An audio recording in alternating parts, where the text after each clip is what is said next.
اگر اللہ کے نبی کے حقوق ہم نے ادا نہیں کیے تو اچھے امتی شمار نہیں ہوں گے۔ 15 آیات شریفہ اللہ رب العزت نے قرآن میں نازل فرمائی، اور اس کے بعد کیا فرمایا؟ اذا دعاکم لما یحییکم، اگر تم رسول پاک علیہ السلام کی ہر بات کو جلدی سے اس پر عمل کرو گے تو یہ تمہاری روحانی زندگی کا سبب بنے گا۔ اللہ تمہارے دلوں کو زندہ کریں گے۔ دل کے اندر جو روحانیت ہوتی ہے، آج ہمارے اندر روحانیت کیا ہے ہم جانتے بھی نہیں ہیں۔ ہم دل کی بیماریوں کو جانتے ہیں جو ڈاکٹر بتاتے ہیں اس کو۔ دل کی بیماری حسد بھی ہے، ہم اس سے واقف نہیں ہیں۔ دل کی بیماری غیبت بھی ہے، ہم اس سے واقف نہیں ہیں۔ دل کی بیماری دنیا کی محبت بھی ہے، ہم اس سے واقف نہیں ہیں۔ دل کے اندر آخرت کی عظمت کا پیدا ہونا یہ بھی ضروری ہے، ہم ان چیزوں سے واقف نہیں ہیں۔ جو روحانی طور پر ایک دل کی بیماریاں ہیں ہم ناواقف ہیں، اس لیے کہ ہم کسی اور لائن پر چلنے والے بندے بن گئے۔ ہم نے زندگیوں کو بدل دیا، ہم نے اپنے راستوں کو بدل دیا۔ ہم یہ سمجھتے ہیں کہ صرف پیدا ہوتے ہی جو ہمارے کان میں اذان دے دی گئی تھی کافی ہے، بس شاید اسی کی وجہ سے ہمیں جنت میں پہنچا دیا جائے گا۔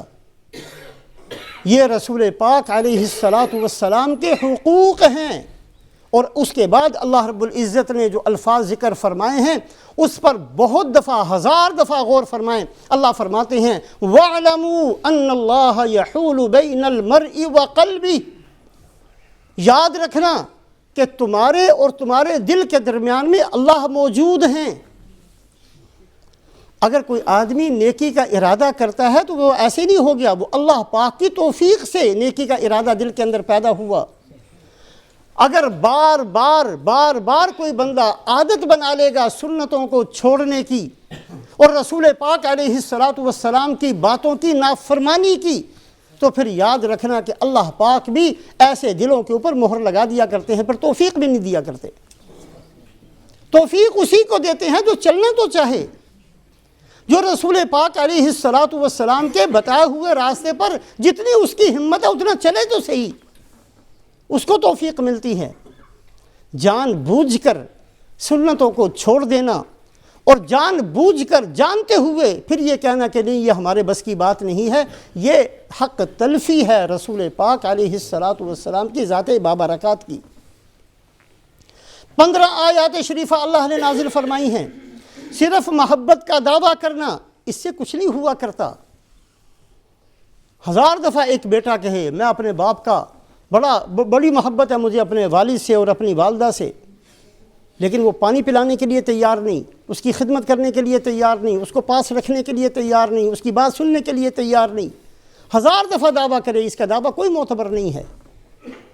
تو رسول پاک علیہ السلام کی محبت کا دعویٰ اسی وقت معتبر ہوگا جب اس محبت کے ساتھ فرما برداری ہوگی، اطاعت ہوگی، اللہ کے نبی کے حقوق کی ادائیگی ہوگی۔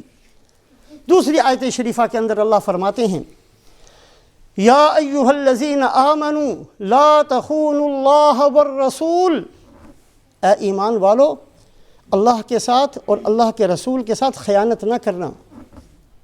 خیانت تو اتنا بڑا گناہ ہے کہ ایک معمولی آدمی کے ساتھ خیانت کرنا بہت بڑا جرم ہے۔ کوئی آدمی اللہ کے ساتھ اور اللہ کے رسول کے ساتھ خیانت کرے، اللہ کے رسول کے ساتھ خیانت کیا ہے، کیسے ہوگی خیانت؟ مفسرین فرماتے ہیں اللہ کے رسول کے ساتھ خیانت یہ ہے جیسے منافقین کیا کرتے تھے، وہ خیانت کرتے تھے۔ مجلس میں آئے اذا جاءک المنافقون قالوا نشهد انک لرسول اللہ واللہ یعلم انک لرسول واللہ یشہد ان المنافقین لکاذبون۔ مجلس میں آ کر بیٹھا جی ہم گواہی دیتے ہیں، قسم کھاتے ہیں آپ اللہ کے رسول ہیں۔ اللہ فرماتے ہیں ہاں ہمیں پتہ ہے کہ آپ اللہ کے رسول ہیں، لیکن یہ اپنی بکواس کے اندر جھوٹے ہیں۔ ان کا زبان سے کہنا کہ آپ اللہ کے رسول ہیں یہ غلط کہتے ہیں، یہ نہیں مانتے دل سے۔ ظاہر میں سب کچھ ہے، اندر ان کے کچھ نہیں ہے۔ واللہ یشہد انہم لکاذبون، اللہ گواہ بنتے ہیں کہ یہ جھوٹے ہیں۔ ایک آدمی اگر اس کا قول اور اس کا عمل یکساں نہیں تو وہ جھوٹا ہے اپنی بات کے اندر۔ اگر میں یہ کہوں کہ سچ بولنا چاہیے اور خود میں سچ نہ بولوں تو میں اپنی بات میں جھوٹا ہوں۔ ایک آدمی زبان سے کچھ کہے عمل سے کچھ کرے، یہ منافقین کی عادت تھی، یہ خیانت ہے، منافقین نے خیانت کی ہے۔ لا تخونوا اللہ والرسول، اے ایمان والو اللہ کے ساتھ اور اللہ کے رسول کے ساتھ خیانت نہ کرنا۔ یہ خیانت ہے کہ سنت کا پتہ ہے لیکن ہم عمل کرنے کے لیے تیار نہیں ہیں۔ ہم کہتے ہیں کہ سنت پر عمل کرنا چاہیے لیکن میں نے نہیں کرنا۔ دعویٰ کچھ ہے اور عمل کچھ ہے۔ ہم کہتے ہیں پورے قرآن پر عمل کرنا چاہیے، قرآن ہمارے لیے اترا ہے اور کس کے لیے اترا ہے؟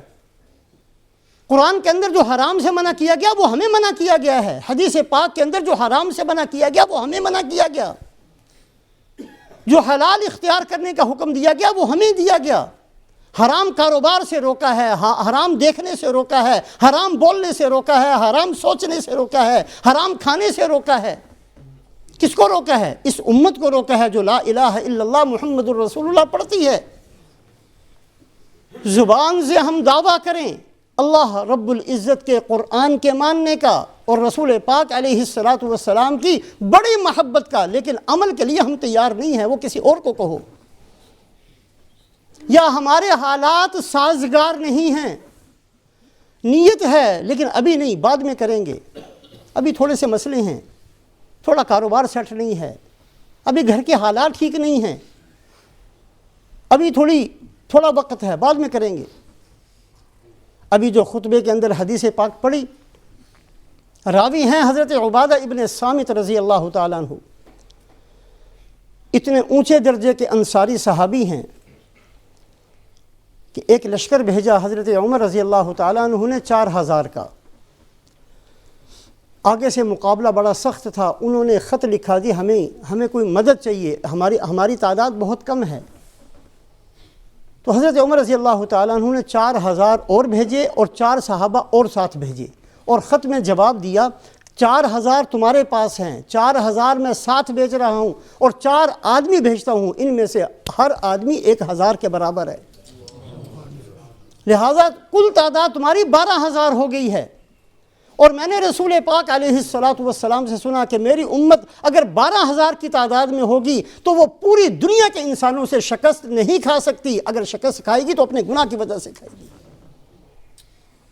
قلت کی وجہ سے شکست نہیں کھائیں گے۔ اگر 12000 ہوں گے، ساری دنیا کے انسان مقابلے میں آ جائیں اور سارے ہتھیاروں کے ساتھ آ جائیں، اگر ان 12000 کو شکست ہوگی تو قلت کی وجہ سے نہیں ہوگی، مال کے کم ہونے کی وجہ سے، ہتھیاروں کے کم ہونے کی وجہ سے نہیں ہوگی، اگر ان کو شکست ہوگی تو ان کے گناہوں کی وجہ سے ہوگی، ان کے اندر دین نہیں ہے اس وجہ سے ہوگی، ان کے اخلاق درست نہیں ہے اس وجہ سے ہوگی، ان کے اندر جھوٹ ہے اس وجہ سے ہوگی، ان کے اندر دھوکہ ہے اس وجہ سے ہوگی، یہ دین پر عمل نہیں کرنے والے اس وجہ سے ہوگی، قلت کی وجہ سے، اپنی ذات کی، انسانوں کی قلت اور ہتھیاروں کی قلت کی وجہ سے ان کو شکست نہیں ہوگی۔ 4000 تم ہو اور 4000 میں بھیج رہا ہوں اور 4 آدمی ساتھ بھیجتا ہوں، کل تعداد 12000 ہوگی۔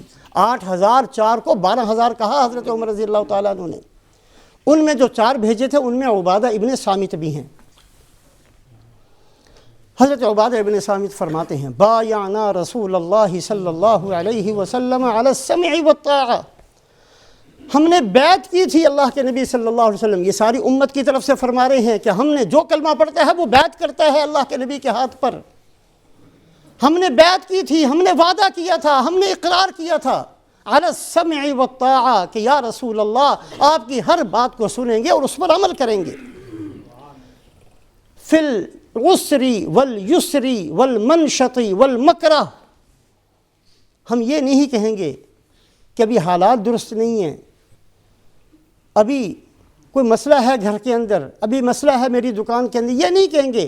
تنگی کے اندر ایسی تنگی آ جائے کہ ہم بھوکے ہوں اور ہمارے پیٹ پر پتھر بندھے ہوئے ہوں پھر بھی آپ کی بات کو مانیں گے، اور ایسی وسعت آ جائے کہ کیسر و کسریٰ کے خزانے قدموں میں ہوں پھر بھی آپ کی بات مانیں گے، فی العسر والیسر والمنشط والمکرہ، خوشی کی حالت ہو، ہم اپنے گھروں کے اندر اپنے بیوی بچوں کے اندر بیٹھے ہوں پھر بھی آپ ہی کی فرما برداری کریں گے، اور اگر ہم میدان جنگ کے اندر ہیں اور بڑا خوف کا ایک منظر ہے اور ہم ہتھیاروں کو باندھ کر بیٹھے ہیں اور دشمن کا غلبہ اور دشمن کی کثرت ہمارے اوپر چڑھی ہوئی ہے، ایسے وقت میں بھی یا رسول اللہ آپ ہی کی اتباع کریں گے، علی السمع والطاعہ فی العسر والیسر والمنشط والمکرہ۔ حضرت عبادہ ابن صامت رضی اللہ تعالیٰ عنہ یہ فرماتے ہیں کلمہ پڑھنے کا مطلب، کہ جو کلمہ پڑھتا ہے وہ یہ اس طریقے سے بیعت کرتا ہے